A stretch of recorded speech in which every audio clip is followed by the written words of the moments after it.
तुम सत्य हो, तुमसे चलत जहाज, मैं आधीन करनी नहीं बाहें ग्रहे की लाज। जारे धनी धनवट करे, त्यारे बल मेरी ना हरे, वली गया काम सराड़े चढ़े, मन चित म्या कारज सरे, मन चित म्या कारज सरे। बोलिए श्री प्राणनाथ प्यारे की जय। श्री सद्गुरु महाराज की जय। वंदन करते हैं हम अज दोनों हाथ जोड़, वंदन करते हैं हम अज दोनों हाथ जोड़। कृपा दृष्टि रखना सतगुरु जी हमारी और, कृपा दृष्टि रखना सतगुरु जी हमारी ओर। वंदन करते हैं हम अज दोनों हाथ जोड़, वंदन करते हैं हम अज दोनों हाथ जोड़। कृपा दृष्टि रखना सतगुरु जी हमारी ओर, कृपा दृष्टि रखना सतगुरु जी हमारी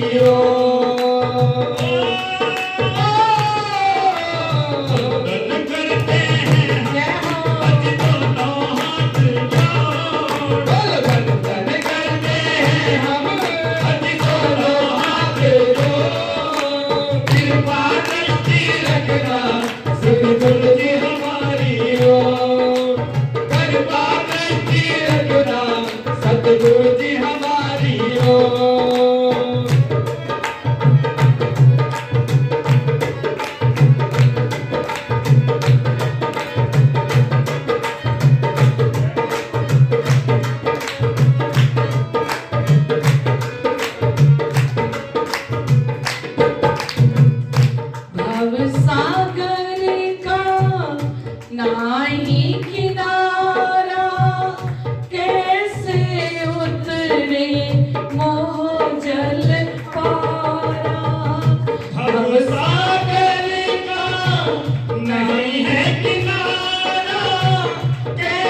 साक्षात स्वरूप में विराजमान श्री राज श्यामा जी के श्री चरणों में मेरा कोटान कोट बेर प्रणाम।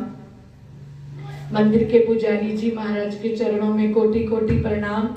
इस मंदिर के सभी ट्रस्टीगण, परम आदरणीय हमारे मुकेश भैया, परम आदरणीय हमारे कुशल भैया जी, हमारी वीना भाभी जी, जो सभी कार्यक्रम को बड़ी युक्ति के साथ संभालते हैं, और हमारे समस्त मंदिरों के ट्रस्टीगण, आत्म संबंधी श्री राजी महाराज के लाडले एवं प्यारे सुंदर साहब जी, संगीत में मेरा साथ दे रहे हमारे विकास भैया जी और हमारे सोनू भैया, रोहित भैया जी, है ना, और हमारे विजय भैया जी तो हमेशा ही बीतक में पूरा महीना निष्ठाबंध होके साथ देते हैं। समस्त सुंदर साथ के हृदय में विराजमान श्री राज श्यामा जी के श्री चरणों में मेरा कोटान कोट बेर प्रणाम। लाडले सुंदर साहब जी, कल हम ब्रज की लीला सुन रहे थे। अच्छा, किस किस को ब्रज की लीला सुन के आनंद आया? हाथ खड़े करना। सभी को आया? ब्रज मंडल की लीला को सुन के उसी को आनंद आएगा जिसके श्री कृष्ण प्राण प्रीतम होंगे, उनको आनंद आएगा, है ना। जो ब्रज में उनके साथ खेले हैं, जो ब्रज मंडल में पहले ब्रह्म आत्माएं आई, जो रास में आई, है ना, और जिनका श्री कृष्ण जी के साथ अनादिकाल से संबंध है, उन आत्माओं को श्री कृष्ण लीला सुन के, चाहे ब्रज की लीला हो चाहे रास की लीला हो, उन आत्माओं को आनंद आता है, क्योंकि वो आत्माएं खेली हैं किनके साथ? ब्रज मंडल में 11 वर्ष और 52 दिन की लीला हुई।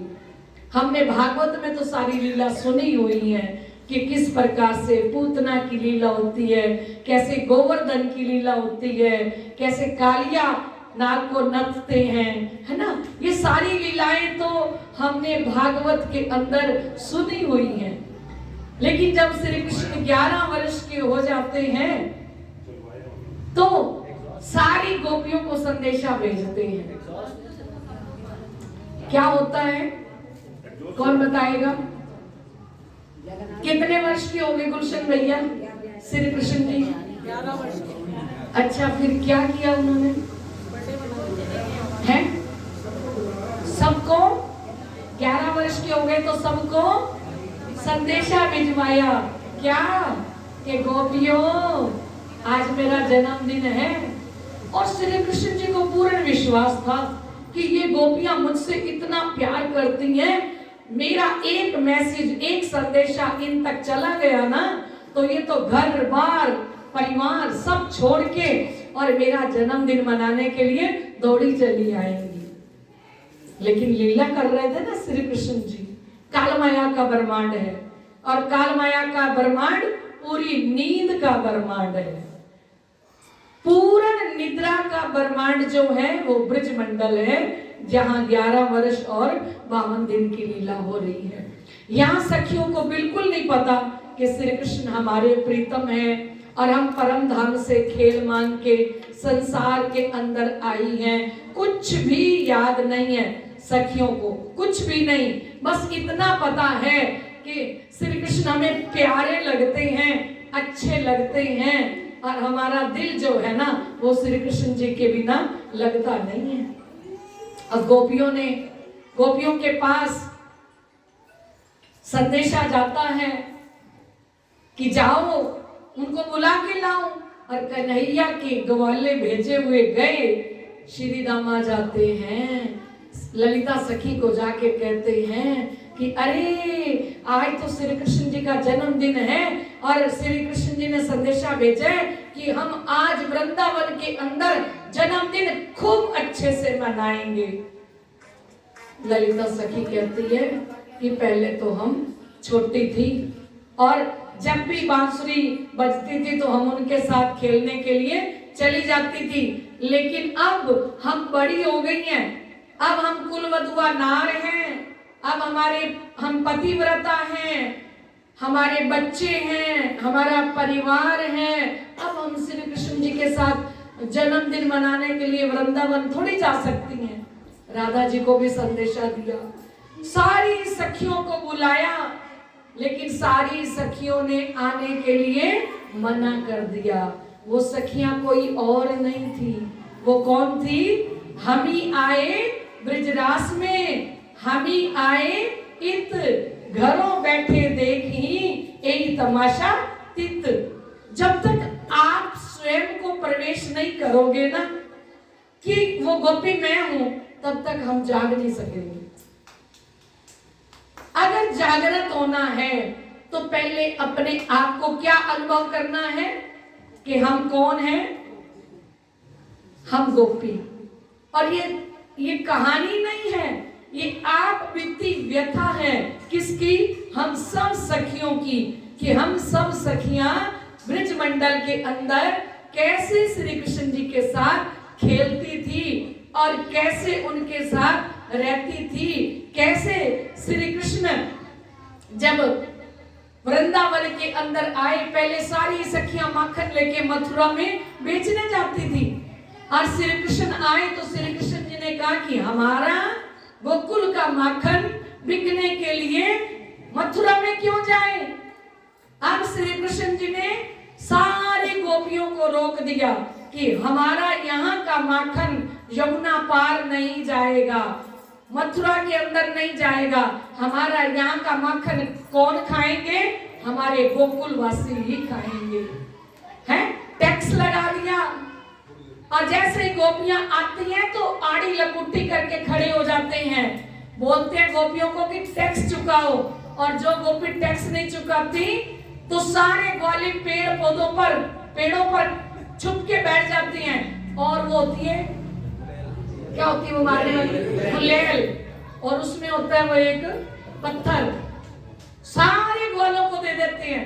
बोलते हैं जो गोपी का टैक्स नहीं चुकाना, निशाना बांधो, मटकी तोड़ो और माखन और दही सारा बिखेर दो। जो गोपी जिद करे कि मैं तो जाऊंगी मथुरा में, किसी गोपी को भी मथुरा में नहीं जाने देते, मटकी फोड़ देते हैं और मक्खन खाते हैं। ये तो 11 वर्ष तक लीला चल रही थी। जो टैक्स ना चुकाए वो मटकी फुड़वाए, और मटकी फुड़वा के और उसके बाद सारा माखन, दूध, दही सारे ग्वालों को बांट देते श्री कृष्ण कि अब अच्छे से खाओ। अब शाम हो जाती, शाम होती तो सखियां कहती, गोपियां कहती, अब सास के पास कैसे जाए? हैं? साड़ी फाड़ी नवसर तोड़ियो, कटसर तोड़ियो नवसर हार, अब घर कैसे जाइए, उल्टाए दियो सिरगार। श्री इंद्रावती जी ने गिरंतन में वर्णन किया कि प्रीत प्रगट केन कीजिए, रसिया तमें कहलाओ मारा वाला जी। ऐसे थोड़ी करते हैं, आपने हमारी साड़ी फाड़ दी क्योंकि लूटपाट करते हो। चोर मंडली कल बनी थी ना, कि चोरों की मंडली बन के तैयार हो गई। कहां पे? वृंदावन के अंदर। अब वो मंडली हर जगह घेर के खड़ी हो जाती है कि हमारा माखन कंस के लोग नहीं खाएं, यहीं के लोग खाएं। और साड़ी फाड़ी, साड़ी क्या है? साड़ी है लोक लाज मर्यादा। जो श्री कृष्ण की भक्ति में आएंगे ना, वो सारी लोक लाज मर्यादा को छोड़ देंगे कि तुम 33 करोड़ देवी देवता की पूजा क्यों नहीं करते, तुम माता को क्यों नहीं मानते, तुम नवरात्रे क्यों नहीं रखते हैं, तुम हनुमान चालीसा क्यों नहीं पढ़ते हैं, तुम चारों धाम तीर्थों पे क्यों नहीं जाते। सबसे पहले वो लोक लाज मर्यादा को तोड़ देते हैं। साड़ी क्या है? लोक लाज मर्यादा। साड़ी फाड़ी, कटसर तोड़ियो, कहते ये फंदा था नवदा भक्ति का, नवसर तोड़ियो। 9 लड़ियों का हार क्या था? नवदा प्रकार की भक्ति। जब श्री कृष्ण की शरण में आ जाते हैं तो श्री कृष्ण नवदा प्रकार की भक्ति को भी हटा देते हैं। कौन सी भक्ति दे देती है? 10वीं प्रेम लक्षणा भक्ति। पति व्रता पणे सेविये ना थाइये वैश्या जेम। क्या बना देते हैं?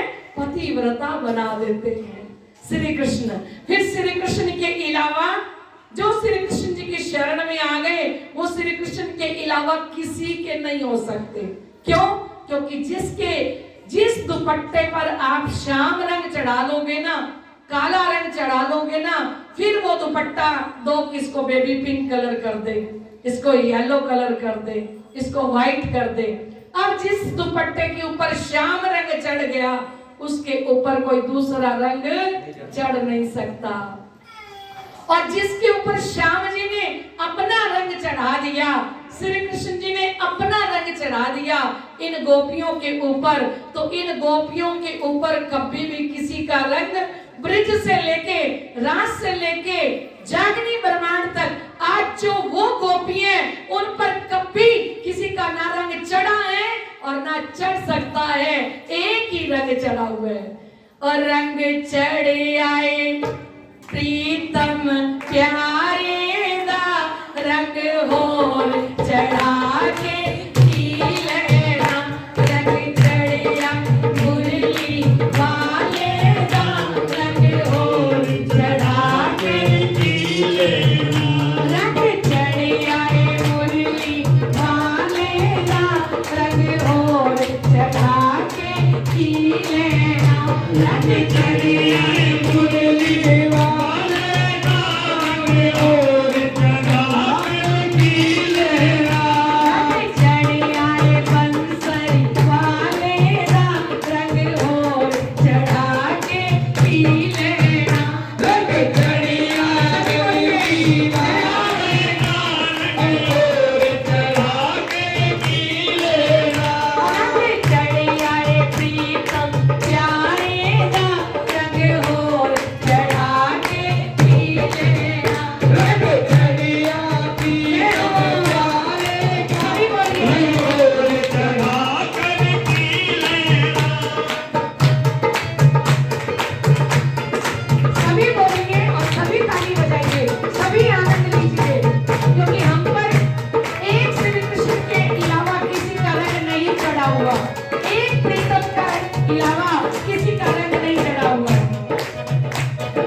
Yeah.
जो ब्रिज में आए थे, जो रास में आए थे, जो ब्रिज में भी नहीं आए, जो रास में भी नहीं आए, और जो आज परम धाम की आत्माएं यहाँ फुलमंगस मंदिर में भी नहीं आई, वो नहीं नाच सकते। कौन नाचेंगे? कौन नाचेंगे? जो तेरे चरणों में आ चुके, जो उसके साथ ब्रिज में भी नाचते थे, जो कन्हैया के साथ रास में भी रास रमण करते थे, हैं? नचन वाले दी एडी नरेंदी गौण वाले दाऊ नी बोली मैं पावा नच गिदे विच तू। जो नाचने वाला होता है ना, वो रुक नहीं सकती परम धाम की आत्माएं। उनको उल्लास कहां से होता है? हृदय से। और जो मंदिर में भी बैठ के टेंशन में भरी रहती हैं, वो क्या नाचेगी? जो मंदिर में भी घर की सारी टेंशन इस बुद्धि में रख के आई हैं, जिनकी बुद्धि निर्विकार नहीं होती, वो नहीं नाच सकती, वो नहीं झूम सकती, क्योंकि उनका मन कहाँ नाच रहा होता है? कहीं बेटे में, कहीं बेटी में, कहीं रसोई में, कहीं दूध उबलता तो नहीं छोड़ आई, कहीं रात को ज्यादा लेट तो नहीं हो जाऊंगी, कहीं कुछ गड़बड़ तो नहीं हो जाएगी घर में। लेकिन जो परम धाम की आत्माएं है ना, वो कहती हैं चाहे न चले जितना अपने दरबार में। जो इनके दरबार में नाचता है ना, उसे कोर्ट में नाचना नहीं पड़ता, कचहरी में नाचना नहीं पड़ता, बहुओं के आगे नाचना नहीं पड़ता। समझे? बहुएं नाचती हैं। और जो इनके दरबार में नहीं नाचता, उनको बहुओं के आगे भी सारा दिन घर के काम कर करके नृत्य करना पड़ता है।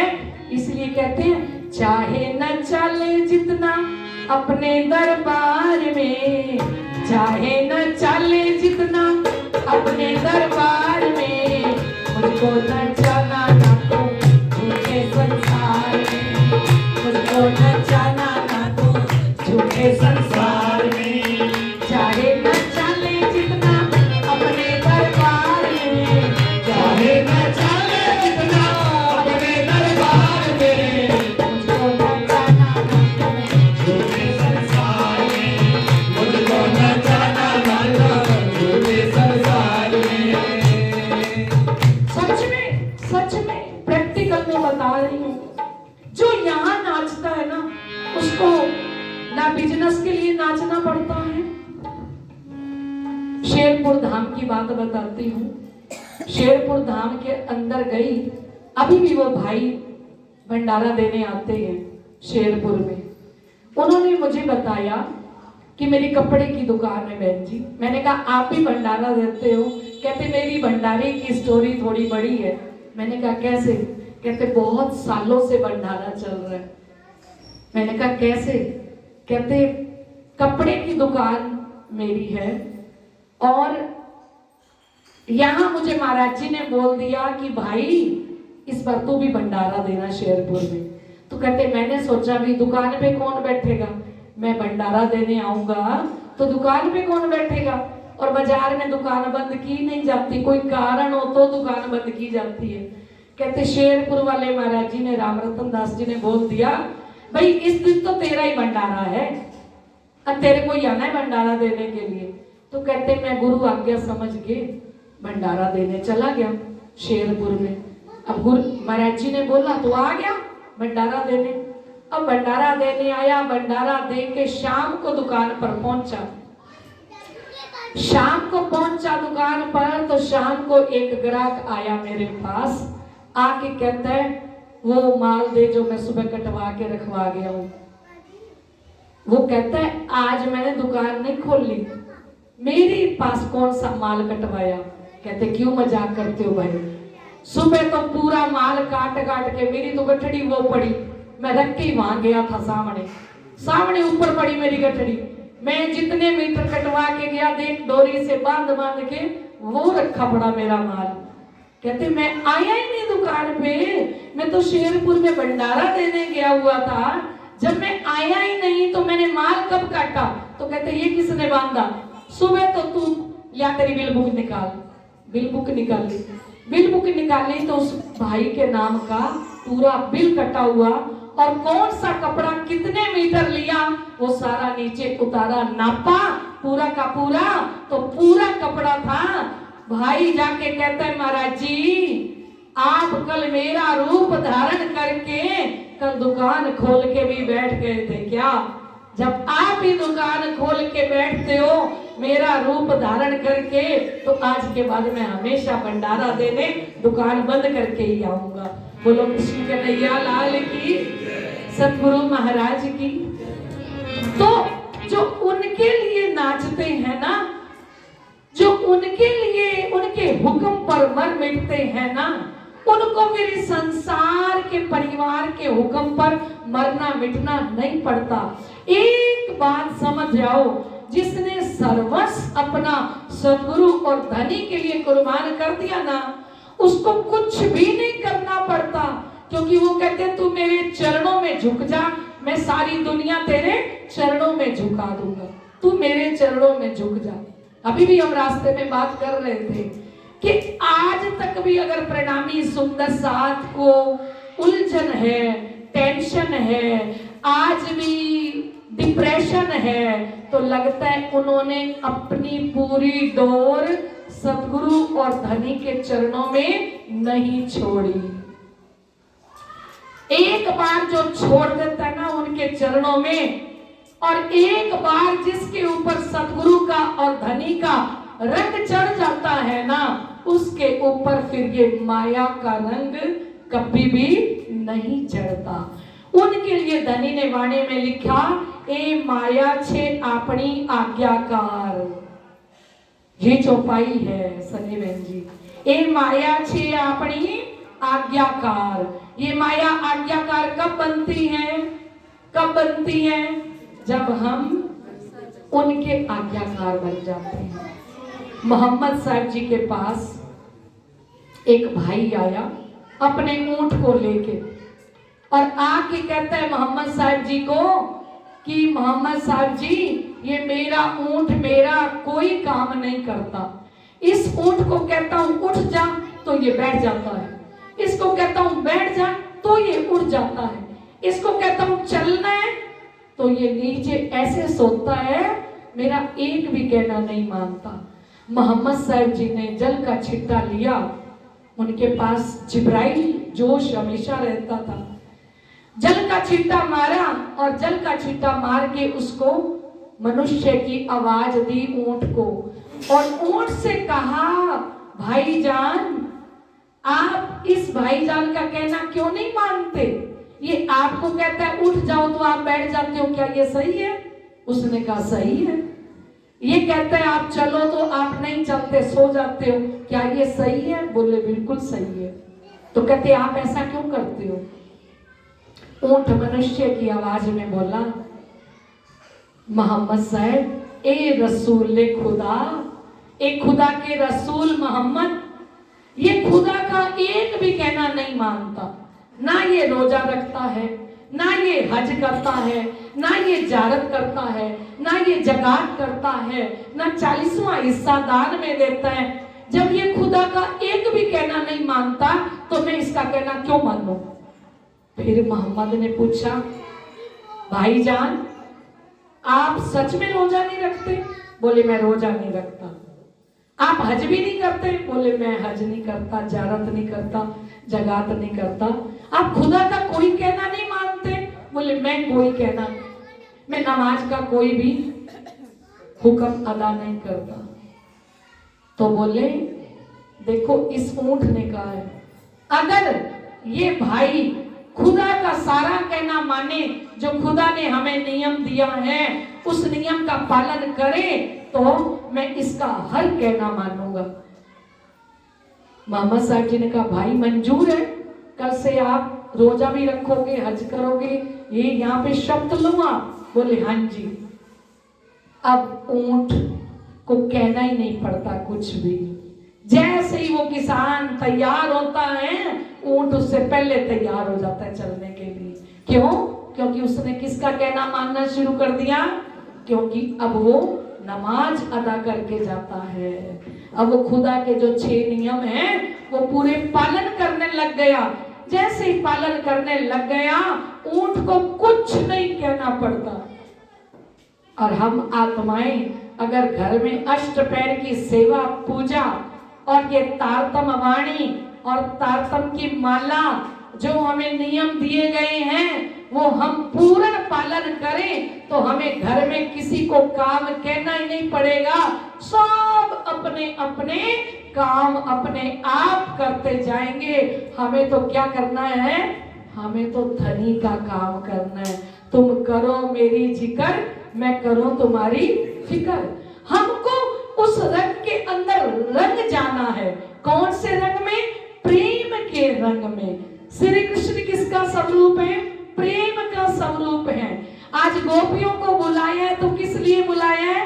प्रेम रस पान करवाने के लिए गोपियों को बुलाया है कि सभी गोपियों को बुला के ले आओ, मेरा जन्मदिन है। और सारी गोपियों ने जवाब दे दिया श्री कृष्ण जी को कि हम नहीं आएंगे क्योंकि हम तो कुलवधुआ नार हैं।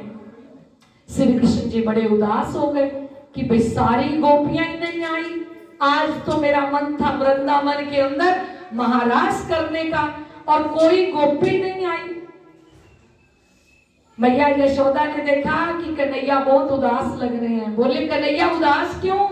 बोले मैया आज मेरा जन्मदिन है, 11वां जन्मदिन, और आज कोई गोपी मेरा जन्मदिन मनाने नहीं आई।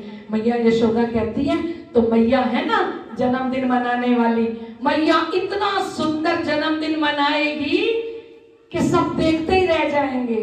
मैया ने सुंदर वस्त्र श्री कृष्ण जी को पहनाए, सुंदर श्रृंगार तैयार किया। रसोई में 56 प्रकार के पकवान भोजन प्रसाद तैयार किए और 108 घी के दीपक जला के थाल में सजा के और श्री कृष्ण जी को यमुना जी किनारे लेके गई कि चलो सबसे शुभ होता है जन्मदिन पर यमुना जी के किनारे जाके घी के दीपक जलाना। चलो कन्हैया अपने चलते हैं। श्री कृष्ण जी बड़ी उमंग के साथ मैया के साथ जा रहे हैं, ठुमक ठुमक करते हुए ग्वालों को लेके। और जमुना जी के पास मैया यशोदा 16 श्रृंगार सज के गई, पूर्ण तैयार होके गई मैया। क्योंकि मैया को खुश किसको करना है? मेरे कन्हैया को पता लगना चाहिए कि आज मेरा जन्मदिन है। और मैया एक एक दीपक जमुना जी के अंदर छोड़ रही है। एक किनारे पे मैया यशोदा बैठी है और दूसरे किनारे पे कन्हैया बैठे हैं। और मैया जैसे ही पानी के अंदर घी का दीपक छोड़ती हैं तो कन्हैया सामने खड़े होके कहते हैं आ जा आ जा आ जा। और दीपक को देख देख के नाचते हैं। जैसे जैसे दीपक पास आता जाता है तो ताली बजाते हैं, कहते आ जा आ जा। और दीपक जैसे ही आता है हथेली पे निकाल के उसको किनारे पे लगा देते हैं। मैया दूसरा दीपक छोड़ती है, तीसरा, चौथा, पांचवा। मैया ने 108 घी के दीपक पानी में छोड़े और कन्हैया ने 30-35 दीपक बाहर निकाले। सारे नहीं निकाले। मैया इस किनारे से बैठी हुई कहती है ए कन्हैया, तेरी नजरों में कब से भेदभाव पैदा हो गया? अरे कन्हैया, मैंने 108 घी के दीपक पानी में छोड़े और तूने ये 30-35 दीपक ही पानी में से बाहर निकाले, सबको बाहर क्यों नहीं निकाला? कन्हैया दूसरे किनारे से जोर से बोलते हैं मैया, ये मेरा कसूर नहीं है, ये मेरी नजरों का करिश्मा है। मैया, जो मेरी नजरों के सामने चला आएगा और जो मुझ श्री कृष्ण को दिशा बना लेगा, मैं श्री कृष्ण वादा करता हूँ मैं उनको भवसागर से निकाल के पार कर दूंगा। बोलो श्री कृष्ण कन्हैया लाल की जय। मैया ने कहा वाह कन्हैया। कहती मैया, ये जो दीपक मैंने नहीं निकाले इसमें मेरा कसूर नहीं था। एक दीपक ने अपनी दिशा को ही बदल लिया। अब जब कोई दिशा परिवर्तन कर लेगा, कोई दिशा ही बदल लेगा, मेरी तरफ चल के ही नहीं आएगा, तो मैं उसको पार कैसे करूंगा? हे कन्हैया, सच में ऐसा करेगा? मैया से कन्हैया कहने लगे मैया, मेरा वादा है, कोई एक कदम मेरी तरफ बढ़ाएगा, मैं 100 कदम चल के उनका स्वागत करते हुए उन्हें अपने परम धाम में लेके आऊंगा। ये मेरा वादा है। बोलो कृष्ण कन्हैया लाल की जय। और ऐसे श्री कृष्ण पूर्ण ब्रह्म अक्षरातीत कहाँ आए हुए हैं? ब्रजमंडल के अंदर। और ब्रजमंडल के अंदर सारी गोपियों के साथ महारास खेलने के लिए आज निमंत्रण दिया तो कोई गोपी नहीं आई। अब आज से गोपियों का श्री कृष्ण का बोलचाल आपस में बंद। श्री कृष्ण का कट्टी। अब हम नहीं बोलेंगे गोपियों से। गोपियां कहती कोई बात नहीं, कट्टी तो कट्टी, नहीं बोलते तो ना बोले। अब दिल तो दोनों का नहीं लगता, किसके बिना? ना श्री कृष्ण जी का मन लगता है गोपियों के बिना, ना गोपियों का मन लगता है श्री कृष्ण जी के बिना।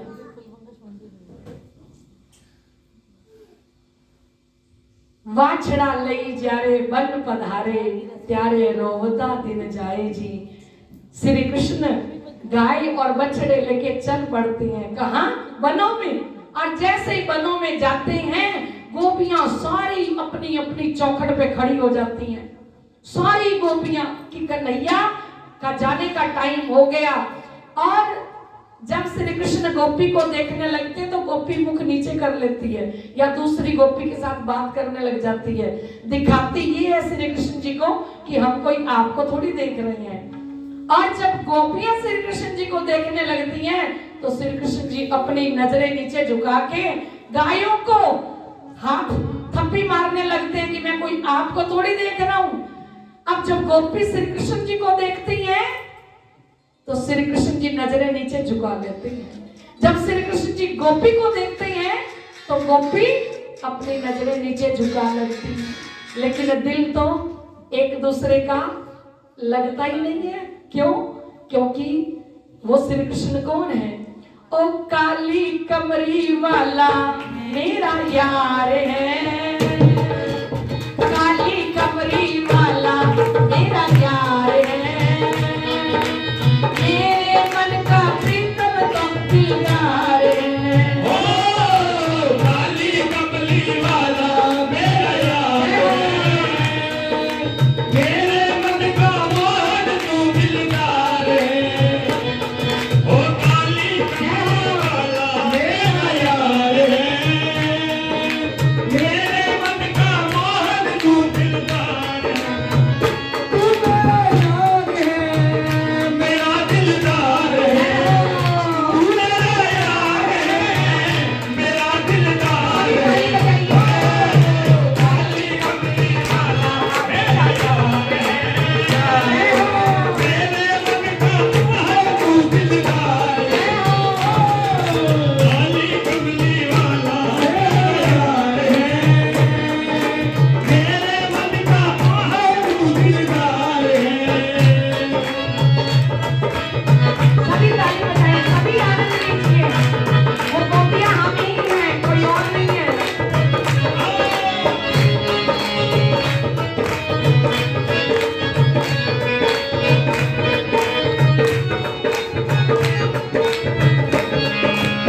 जब जब तेरा नाम लिया है, ये जीवन तेरे नाम किया है, ये जीवन तेरे नाम किया है, ये जीवन तेरे नाम किया है। जब जब तेरा नाम लिया है, ये जीवन तेरे नाम किया है, ये जीवन तेरे नाम किया है, ये जीवन तेरे नाम किया है। इस जीवन की पतवार है, तेरे हाथ के जीवन की पतवार है। मेरे मन का मोहन तू दिलदार है। ओ काली कमली वाला मेरा यार है, मेरे मन का मोहन तू दिलदार है। तू मेरा यार है, मेरा दिलदार है। ओ मेरा यार है, मेरा दिलदार है।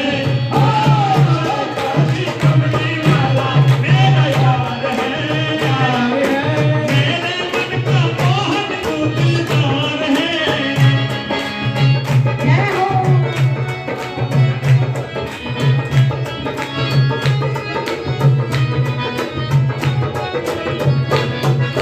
मनमोहन में तेरा दीवाना, तेरे चरणों में मेरा ठिकाना, तेरे चरणों में मेरा ठिकाना, तेरे चरणों में मेरा ठिकाना। ओ मनमोहन में तेरा दीवाना, गाऊंगा बस यही तराना, गाऊंगा बस यही तराना, गाऊंगा बस यही तराना। तर तर हम तेरी जयकार है, कार है, तेरे मन का मोहन तू दिलदार है। ओ काली कमली वाला मेरा यार है, मेरे मन का मोहन तू दिलदार है। ओ मेरे मन का मोहन तू दिलदार है। ओ जी काली कमली वाला मेरा यार है, मेरे मन का मोहन तू दिलदार है, मेरे मन का मोहन तू दिलदार है। तू मेरा यार है, मेरा दिलदार है। ओ तू मेरा यार है, मेरा दिलदार है। काली कमली वाला मेरा यार है, मेरे मन का मोहन तू दिलदार है, मेरे मन का मोहन तू दिलदार है, दिलदार है, दिलदार है, दिलदार है। अब संध्या के समय जैसे ही श्री कृष्ण गैया वापस लेके आते हैं तो काले काले कुंडलों वाले बालों पर धूल जमी हुई होती है। महेश्वर तंत्र के अंदर इतना सुंदर वर्णन किया है कन्हैया के लौट के आने का कि जब कन्हैया शिव जी इतना सुंदर वर्णन करते हैं कि जब कन्हैया लौट के आते हैं तो वो जो धूल है ना कन्हैया के कुंडलों के ऊपर, काले कुंडले वाले बाल जो हैं उनके ऊपर वो धूल इतनी सुंदर लग रही है, पलकों के ऊपर धूल, और छोटी छोटी गैया हैं, छोटे छोटे ग्वाल हैं, और छोटी छोटी गैयों को, छोटे छोटे ग्वालों को जब श्री कृष्ण मोड़ते हैं, सखियां फिर अपनी अपनी देवरी पे खड़ी हो जाती हैं। किसके लिए? कन्हैया के लिए। काम करता अति घना पण चित्त वाला जी तो अलगो ना खाए, वाछड़ा लई जारे बन पधारे, प्यारे रोवता दिन जाए। काम करता अति घना, वालो जी चित थे अलगा ना खाए। घर के सारा दिन पूरे काम गोपियां करती हैं, पर सारा दिन किसका इंतजार रहता है? शाम का इंतजार होता है कि कब कन्हैया शाम को गैया लेके बछड़े लेके वापस आए और कब हम कन्हैया का दर्शन करें, क्योंकि 52 दिन हो जाते हैं आपस में बात नहीं होती। और कन्हैया श्री कृष्ण जी को देखते हैं तो उनकी नजरें नीचे झुक जाती हैं। अकड़ है ना दिल में, क्योंकि जब तक ये नहीं बुलाएंगे तब तक हम नहीं बोलेंगे। तो कन्हैया भी कहते हैं कि अरे जब तक तुम नहीं बुलाओगी हम भी तुमसे बात नहीं करेंगे।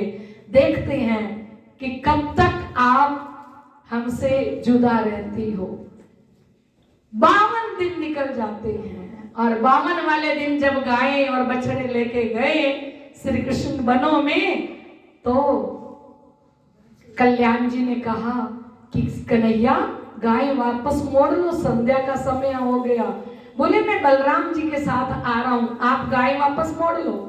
बलराम जी ने कहा कन्हैया संध्या हो गई, गाय वापस मोड़ लो, गाय बछड़े सब इकट्ठे करो और चलो वापस चले।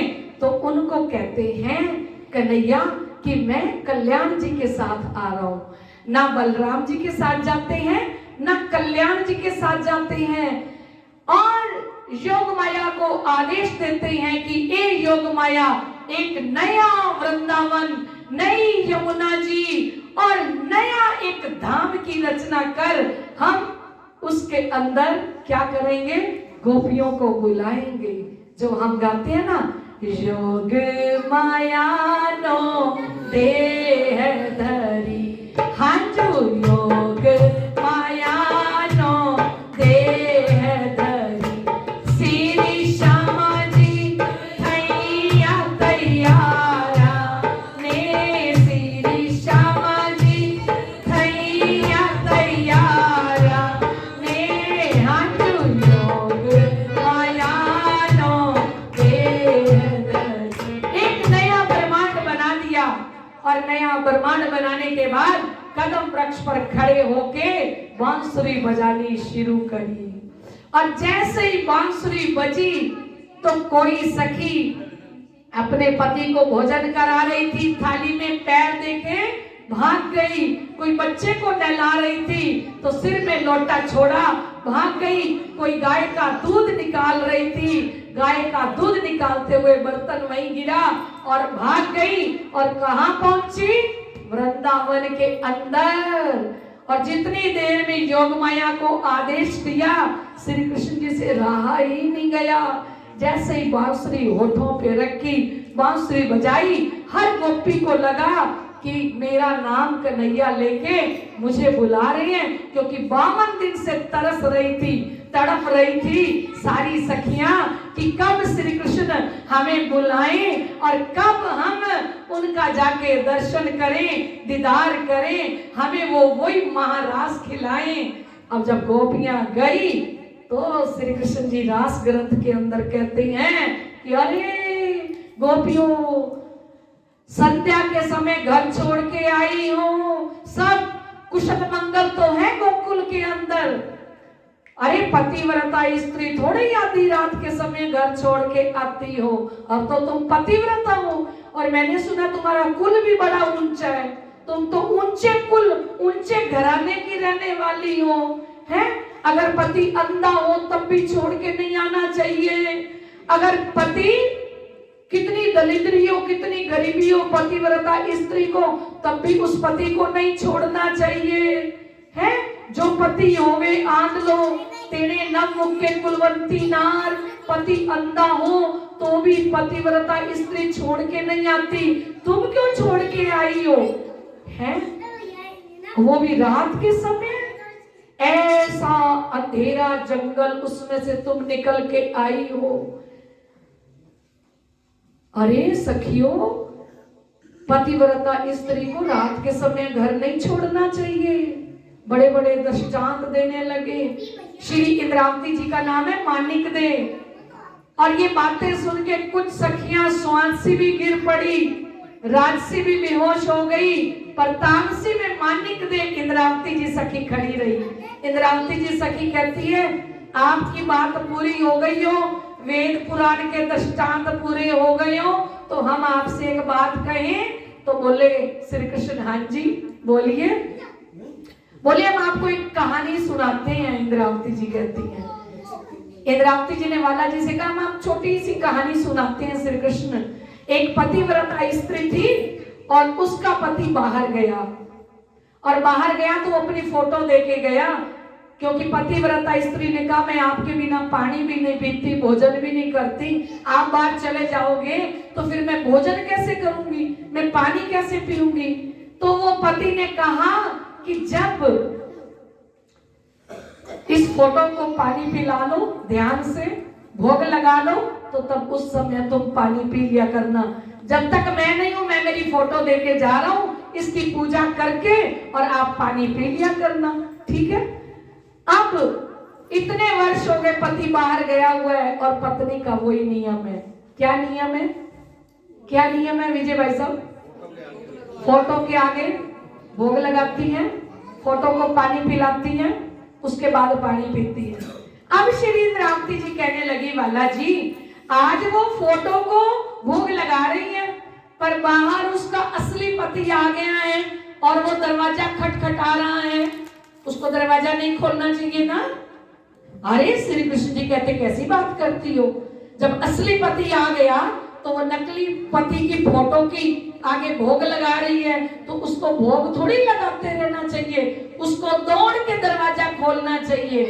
तो श्री इंद्रावती जी कहती है, वाला जी ये वाले तो हमारे फोटो वाले पति हैं, नकली पति हैं, ये तो आपने हमारे रक्षक खड़े किए हैं। और जब आप असली पति ने बांसुरी बजा के हमारा दिल रूपी दरवाजा खटखटाया है, तो हमें दिल रूपी दरवाजे को आपके लिए खोलना चाहिए कि नहीं, स्वागत करना चाहिए कि नहीं, आपके लिए दौड़ के आना चाहिए कि नहीं। श्री कृष्ण जी कहते बिल्कुल आना चाहिए।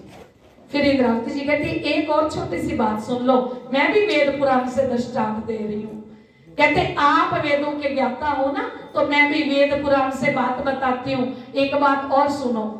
श्री इंद्रावती जी की बात वाला जी चुपचाप खड़े होकर सुन रहे हैं। बोलो इंद्रावती जी। कहती हैं, वाला जी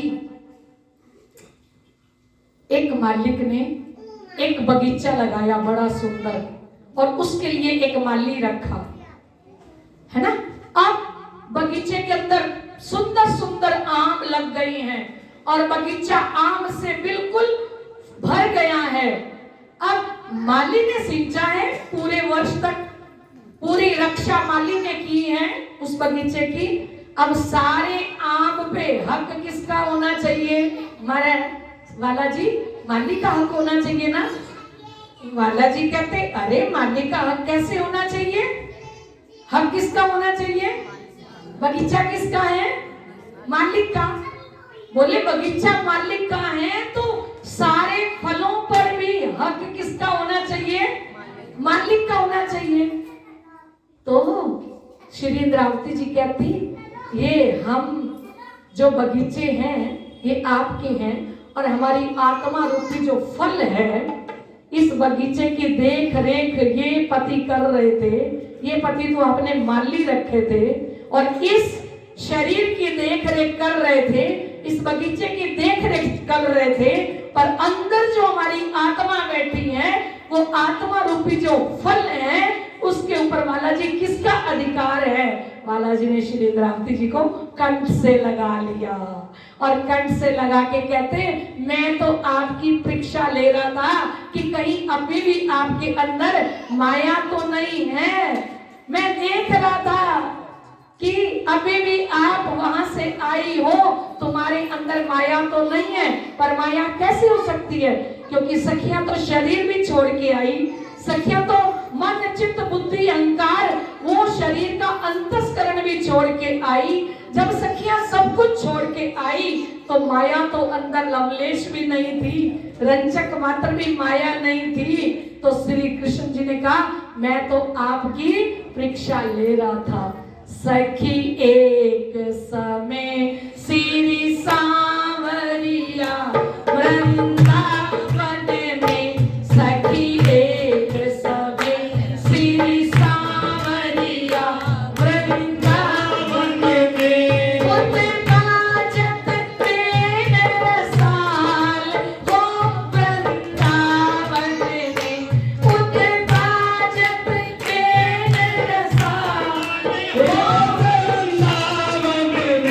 सखी एक समय श्री सांवरिया, सखी एक समय श्री सांवरिया वृंदावन में, ओ वृंदावन में, सखी एक समय श्री सांवरिया वृंदावन में, सखी एक समय श्री सांवरिया वृंदावन में, उत्पाजक प्रेम रसाल हो वृंदावन में, उत्पाजक प्रेम रसाल हो वृंदावन में, सखी एक समय श्री सांवरिया वृंदावन में, सखी एक समय श्री सांवरिया वृंदावन में, सखी एक समय श्री सांवरिया वृंदावन में,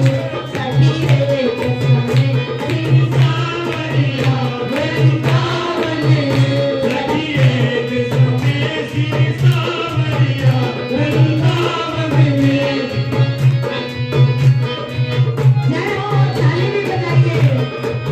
जो रास में खेलेगा ना वो सब खेलेंगे, जो रास में नहीं आए वो कैसे खेलेंगे? रास में रास खेलने वाले सभी खेलेंगे। जय हो, जय हो।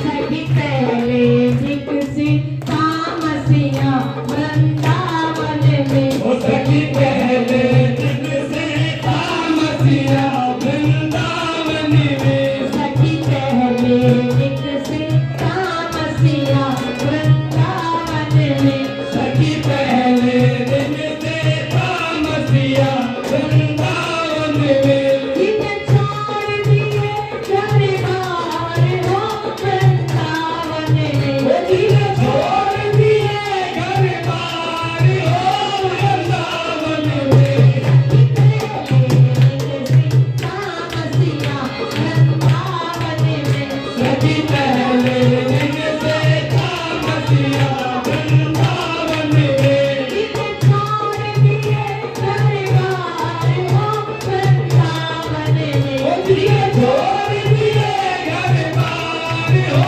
वृंदावन में, सखी एक समय श्री सांवरिया वृंदावन में, सखी एक समय श्री सांवरिया वृंदावन में,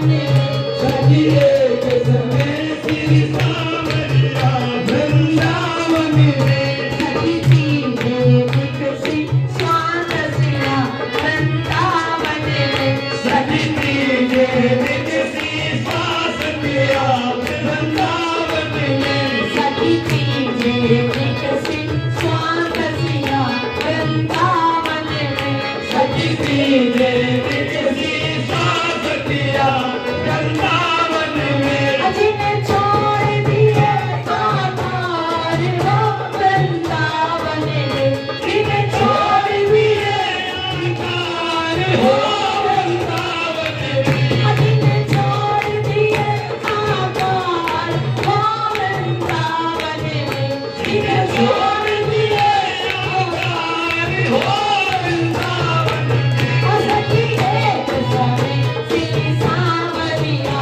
वृंदावन में सखी एक समय श्री सांवरिया वृंदावन में सखी एक समय श्री सांवरिया वृंदावन में सखी एक समय श्री सांवरिया वृंदावन में सखी एक समय श्री सांवरिया वृंदावन में सखी एक समय श्री सांवरिया वृंदावन में श्री सांवरिया वृंदावन में जिन्हें छोड़ दिए आधार हो वृंदावन में जिन्हें छोड़ दिए आधार हो वृंदावन में सखी एक समय श्री सांवरिया वृंदावन में सखी एक समय श्री सांवरिया वृंदावन में सखी एक समय श्री सांवरिया जिन्हें छोड़ दिए घनघार हो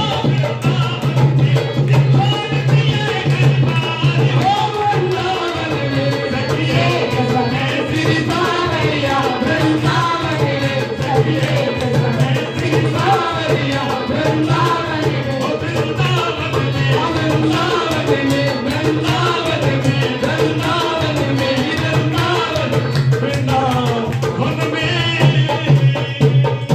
श्री कृष्ण कन्हैया लाल की सतगुरु महाराज की इस प्रकार से सारी सखियों को बुला के और श्री कृष्ण जी ने महारास खिलाया और महारास खेलने के बाद फिर क्या लीला होती है ये सारी लीला का रसपान हम कल करेंगे। अभी इस कार्यक्रम को यहीं पे विराम देते हैं। बोलो श्री प्राणनाथ प्यारे की